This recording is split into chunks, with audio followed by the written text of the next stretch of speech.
Coba bayangin gini, kamu pergi ke Cina, tapi kamu mendarat di kota yang semua orangnya pakai bahasa Inggris, sistem hukumnya ala Inggris, internetnya bebas, dan orang-orangnya jalan cepat kayak lagi dikejar target kerja.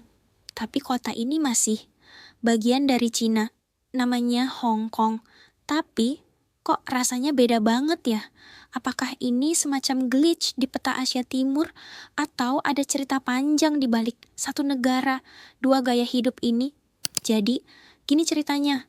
Dulu banget, di abad ke-19, Inggris dan Cina terlibat perang, disebut Perang Candu. Dan kayak kisah rebutan lahan, Hong Kong pun akhirnya jatuh ke tangan Inggris lewat perjanjian. Lama-lama, bukan cuma pelabuhan, Hong Kong jadi kota modern, kapitalis, dan, sangat Inggris banget. Fast forward ke tahun 1997, Inggris ngembaliin Hong Kong ke Cina. Tapi tentu nggak ujuk-ujuk jadi sama kayak Cina daratan. Mereka bikin kesepakatan, satu negara, dua sistem, alias tetap satu negara, tapi Hong Kong boleh tetap beda. Punya undang-undang sendiri, paspor sendiri, sistem hukum sendiri, bahkan Google dan YouTube juga masih bisa dibuka. Iya, beda jauh banget sama mainland yang pakai firewall segede gaban.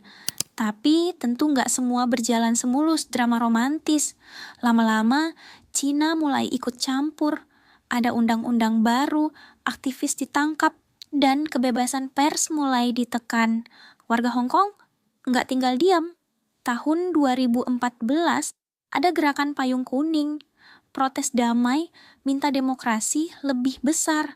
Lalu di 2019, jutaan orang turun ke jalan gara-gara RUU ekstradisi yang katanya bisa bikin warga Hong Kong ditarik ke pengadilan Cina daratan. Ngeri nggak tuh? Buat banyak orang Hong Kong, ini bukan cuma soal undang-undang, ini soal identitas. Mereka tumbuh dengan dua dunia, budaya Asia tapi sistem barat. Jadi pas pemerintah pusat mulai masuk kamar, wajar kalau mereka teriak. Tapi apakah Hong Kong sepenuhnya beda dari Cina daratan? Secara teknis, iya, mereka punya mata uang sendiri, dolar Hong Kong, paspor beda, sistem hukum pakai common law, bukan sistem hukum partai seperti di mainland. Dan jujur aja, vibes-nya juga beda. Hong Kong serba cepat, sempit, efisien, kayak versi Asia New York.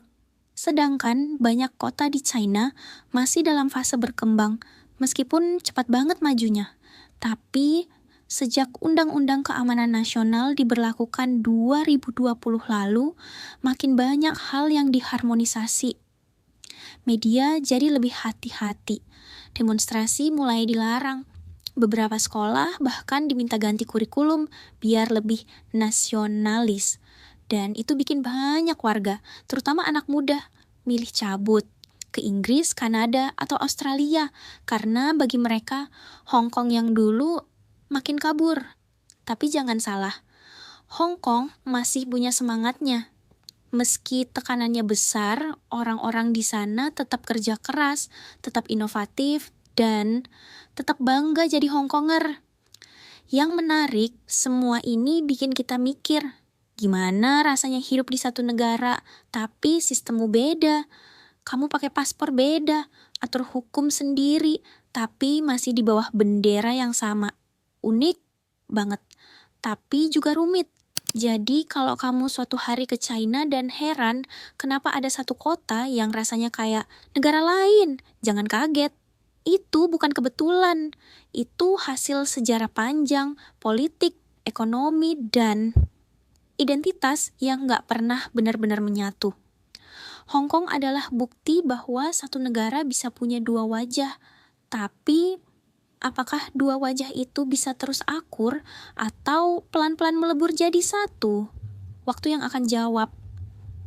Kalau kamu suka video dengan bahasan sejarah, budaya, dan politik ringan kayak gini, jangan lupa klik like, tulis komentar kamu di bawah, dan subscribe biar nggak ketinggalan cerita dunia lainnya. Sampai jumpa di video selanjutnya.